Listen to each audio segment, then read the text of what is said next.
અમદાવાદના દેત્રોજ તાલુકાના શોભાસણ ગામની પ્રાથમિક શાળામાં નોકરી કરતા અને કડીમાં રહેતા શિક્ષક દંપતી 100 કરોડ રૂપિયાનું ફુલેકું ફેરવીને ફરાર થઈ ગયું. આ શિક્ષક દંપતી સામે પોલીસની તપાસમાં મોટો ઘટસ્ફોટ થયો છે. લોકો પાસેથી અલગ અલગ ધંધામાં રોકાણના નામે 100 કરોડથી વધુની રકમની છેતરપિંડી કરનારા ઠગ શિક્ષક દંપતીએ ગાંધીનગરના રતનપુર ગામે અલગ અલગ લોકોની ભાગીદારીમાં કરોડો રૂપિયાની જમીન ખરીદી હોવાનો ખુલાસો થયો છે.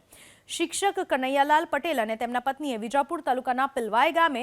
8% ભાગીદાર તરીકે 25 લાખ અને 21 લાખના વેચાણ દસ્તાવેજવાળી બે જમીનો, ગાંધીનગરના રતનપુર ગામની સીમમાં 50%ની ભાગીદારીમાં 4.80 કરોડના વેચાણવાળી બે જમીનો અને તેમના સાળા કનૈયાલાલ સાંકાભાઈના નામે 319 સર્વે નંબરની બિનખેતીની 860 લાખના વેચાણ દસ્તાવેજની અને 465 સર્વે નંબરની બે જમીનો, તો ત્રાગડ ઘાટલોડિયા વિસ્તારના 132 સર્વે નંબરની 1.75 કરોડની બ્રહ્માણી બિલ્ડકોનના નામની મિલકત પણ પોલીસ તપાસમાં મળી આવી છે.